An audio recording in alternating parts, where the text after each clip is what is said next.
Hello guys, and welcome to one of the biggest discoveries that I've ever made, and that is Banjo-Tooie opening story glitch, otherwise known as intro story glitch in the Donkey Kong 64 terms.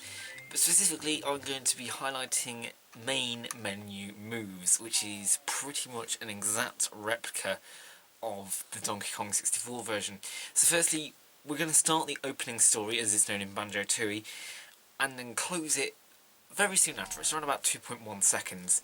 After this, because of the way that I like to cut time, I'm going to clear the Kungo cutscene. Now, normally there are Kungo cutscene skips, but there are actually, this would save time because not only are you getting rid of some like wasteful time, but you're also sort of like making sure that you don't have to do a skip. You can just race in the shortest path possible to Kungo. So doing this, as I said, clears time. Now the reason why we're trying to clear time is, like in Donkey Kong 64, the intro story or the opening story has fade out points where it'll go from one scene to another, and there are a total of 12 fade out points within Banjo-Tooie. The first one is just around about now, because we haven't activated a proper cutscene that will take us into the game and stuff like that. We are going to go to bosses, and we're going to go view the Congo 1 cutscene. But because there's a fade out pending, it's immediately going to take us back to the main menu like it does in Donkey Kong 64. And also so that we can produce more fade outs, because fade outs won't occur, we'll actually have to also enter multiplayer. The quickest multiplayer that we can get to is Mayhem Temple. It's not the Mayhem Temple, the Mayhem Kickball thing, because that means we don't have to go through any additional menus and it's only just one down press. And so now we're going to review Congo 2, and the reason why we're viewing all these cutscenes in general is to clear them later in the game. We're trying to pass, it's around about 11.5 minutes of time here somehow, and the way we do it is we clear all the boss cutscenes like in Donkey Kong 64. I will also note that music changes in the background, so the way you have signified in the start that you've got opening story glitch is that there's no music in the main menu whatsoever. But when we load different boss cutscenes, it's loading in different music from its memory. So it's saying, okay, I want you to interchange to this music, and it'll go to that music. So it starts off with its predetermined music, is what it starts with the game with, which is what you have to do when it's floating down to Klungo and you have to press start to go to the main menu. But at various points it's going to go, well, I'm loading Congo 1, and the start of it is, oh, here comes trouble, it's introducing a boss. So therefore, because it's loading that, it will play that for until the next point, which is, I think, Old King Cole maybe? Either way, next point it goes, oh, we need to change.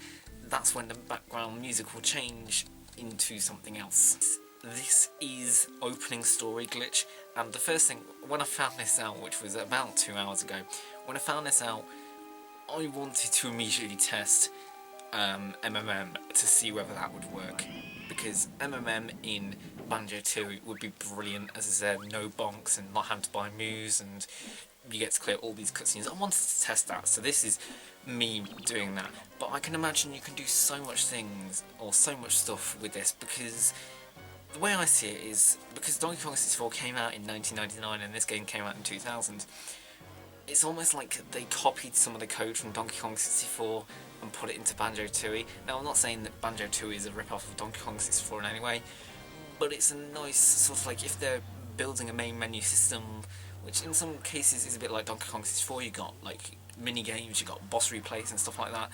They're going to bring in some codes, just put their own layer of finish on it. So I have a feeling that might be why this glitch exists in Banjo-Tooie. I will say this is the only exception, because what I've said is when a cutscene is loaded and there's a fade out pending, you can have fade out cancels like you do in Donkey Kong 64. This one happens as a fade out around about 8.5 minutes, which is the 10th fade out, but that's exactly at the point where you load the Grunty Hag 1 cutscene, and because you get the transition at the same time as you get a fade out, you cancel that fade out. For some reason it just works, and it was quite interesting to find out just how this game was structured and how maybe a little bit higgledy-piggledy it was, but it's still a very good game. It's just now totally broken. But first we're going to have to go into a mini-game to load all these sorts of like moves and stuff, so we can actually make this properly pointful, if that's even a word. Make it have some sort of form of point. So really your only options are ones which you get in Cloud Cuckoo Land or in Cauldron Keep, because those are the only points where it assumes you've got every move. What it does is the game says it assumes you've got every move up until the mini game where that level is from. So if you're playing Packing Room Challenge, which is from Grunty's Industries, it will give you all the moves all the way up to whatever you're expected to have in Grunty's Industries. So it'll have Claw Camber boots, but it won't have certain things which you get in Cloud Cookie Land, for instance. Really, you want to cancel it before the 12th fade out, because now we've got a different kind of fade out pending, and it is a grunty fade out, which means it takes stuff from the main menu as well as boss cutscenes, which is really weird. But the way it sees it is that the little thing which is jiggling in the right, which my hand is over, that apparently counts as a cutscene, and that's because it's a grunty fade out, and we're now faded into the main game, and we've now got every type of egg. We've got 0 because of the way MMM works. We just basically lose all our totals and stuff like that, because we're overwriting some stuff and we're setting all values to 0.